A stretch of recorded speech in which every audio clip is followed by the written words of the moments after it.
So, hello everyone. This is a special video from the International Headache Society. I'm Dr. Wanakorn Rattanawong from King Mongkut Institute of Technology, Lagrabang, and today I'm here with Dr. Jr-wei Wu from Taipei Veterans General Hospital and also the National Yangming Chiao Tung University. So today, Dr. Jr-wei is actually going to talk to us about his very important research that has actually changed the way that we know about cluster headaches. So his research today is about pre-cluster headache symptoms that actually has not very much been mentioned around the world. And he's going to talk about the prevalence and also what's the implication of his research. So Dr. Jr-wei, could you tell me more about your research that how did you come up with this topic? What's the methodology that you have been doing? And what's those exciting results? Thank you for the introduction. I'm Jr-wei Wu from Taiwan. And let me start with the definition. The precluster symptoms is defined as the symptoms that precede the upcoming bout, which is different from the pre-attack symptom. The pre-attack symptoms means during the cluster bout, patient may have very frequent cluster headache attack. Before before one attack, they might have some pre-attack symptom. This is two different concepts. So our study will start with the pre-cluster symptoms. And in Taiwan, we provide the questionnaire for every cluster headache patients. And this patient should experience more than 3 cluster bouts before, and they can very clearly to follow our protocol and to complete the questionnaire. And the questionnaire is semi-structuralized and done by the psychologist, she is my research assistant. So to ensure the patient can clearly differentiate the difference between the pre-attack and the pre-cluster symptoms. That's a crucial part. And finally, we collected about 168 cluster headache patients who had ever experienced more than 3 cluster bouts before and who were able to differentiate the pre-cluster and pre-attack symptoms and to complete their questionnaire and also record the headache diary. And our headache questionnaire included about 100 items to detailedly to assess every symptoms before their upcoming bout, and also included the duration of each symptoms. So the major finding of our study is that about 88% of our cluster headache patients who experience any symptoms before their upcoming bout, which is comparable with the studies done in Europe. So they have about similar percentage, about 90% of patients who had pre-cluster symptoms. And in our study, we found about 57% of patients who were able to predict the upcoming bout based on these symptoms. I think this finding is very important because patients who need to appoint my clinic and to receive the treatment. So if they can predict the upcoming bout, they can appoint their clinic to seek for the doctor. So it's important. And we also found that the most common symptoms of the pre-cluster phase is the head and neck pain, which resembled the upcoming cluster headache attack. And also the constitutional symptom is also common, and some patients who suffer from the sleep alternations. And among these symptoms, the head and neck symptoms had the most best probabilities of the upcoming bout. And our study also included the treatment part. So we have a prospective headache diaries to record their responsiveness to the cluster headache preventive treatment. And we found that among these pre-cluster symptoms, the patients with sleep alternations and cranial autonomic symptoms during the pre-cluster phase who were more responsive to the cluster headache preventive, which called verapamil. So our study is not only the analysis for the symptomatology, but also have some rules in the treatments. That is our research findings. Oh, that's very interesting.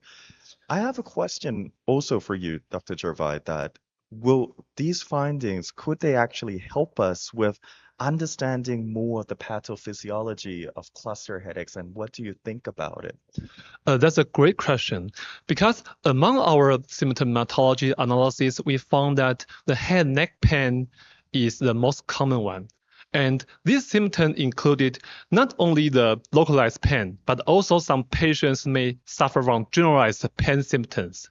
So I think the implications in the pathophysiology of our findings might due to the during this phase before the cluster bout and during the cluster bout, there is a shift of the pain threshold.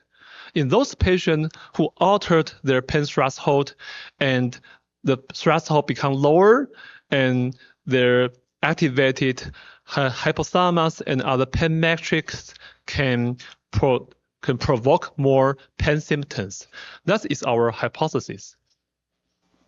So there's definitely going to be a shift of understanding the pathophysiology of cluster headaches more than what we know for sure. Yeah. And so what's your future direction of the of understanding these symptoms, and what are you planning to do? Can you tell me what are the plans? That is a great questions. And in our institution, we do lots of basic research, including the blood test and neuroimaging during this unique phase. So I can provide some new research finding in the next IHC to tell you what happened during this unique precluster phase. And the other implication is that we found a linkage between the symptoms and the treatment. And as you know, the verapamil is a calcium channel blocker. So we, based on previous literature, we can find there is several calcium channel receptors over the hypothalamus. So they might have some modulatory effect over the hypothalamus, which might have some rule to alter the generation of cluster headache and even to alter the pain threshold, to modulate the pain threshold changes in this unique phase. That's our future directions of our study. Oh, I can't wait to see the next like international headache that I'm definitely going to follow your research for sure. And so what about if we compare between, I mean, the East and the West? So would are the findings different from the West, or is it very similar to the West? That's a great question. There are similarities and differences.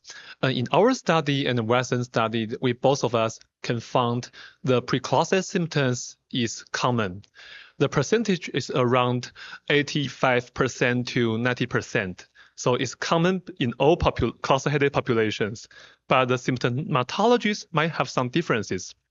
Both of us have a common higher percentage for head and neck symptom. This is the similarities. But the differences is that in Asian population, the precluster symptoms has more constitutional symptom, which resemble the migraine premonitory symptoms, such as yawning, mood changes, fatigue. That is more higher in East Asian populations. That was the differences. Oh, that's so interesting. I mean, like it's very interesting that I mean like Asian population have more of these migraine features. Yeah. So there's got to be something to do with like those of the hypothalamus or things like that. So I'm really looking forward for your future research and on those things, Dr. Jr-wei. So lastly, the last question, could you like maybe give some inspiration speech for the future generation of those who would like to do like more of like cluster headache research? Could you give them like some? That is a great question because I think the barrier of the care of cluster headache is the low a low percentage of patients who can receive a correct diagnosis within 1 or even 5 years after their first cluster headache attack. I think this is a most important gap in the care. So I think the first step of the improve the cluster headache research is to improve the current status of diagnosis.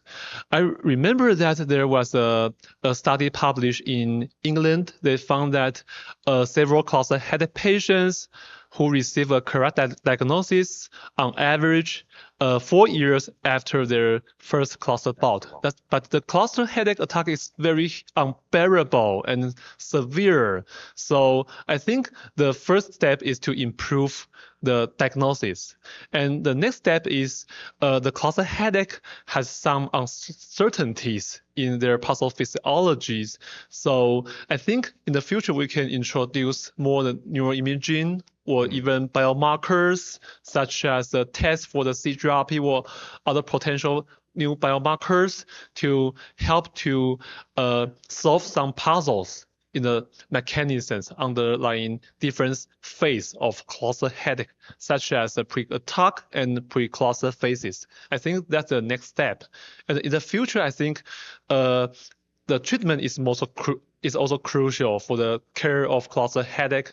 So as you know, the current choice of cluster headache treatment is limited. And several patients might suffer from the adverse event of this treatment. So our research findings provide a first step to the precision medicine that we can predict the treatment response based on their pre-cluster symptoms. So we can choose the medication before the upcoming bout to improve the care of the cluster headache patient. Yeah, so that's my suggestions for the future generation to do the cluster headache research. That's very inspiring for the future generation and for the more studies for cluster headaches that we want to get our cluster patients better and relieve their suffering. So that would be all for this special IHS video. And I would like to thank you, Dr. Jr-wei Wu, for his great work. And if anyone would like to follow his paper, just find it in the Journals of Headache and Pain. And I would like to thank you everyone for listening.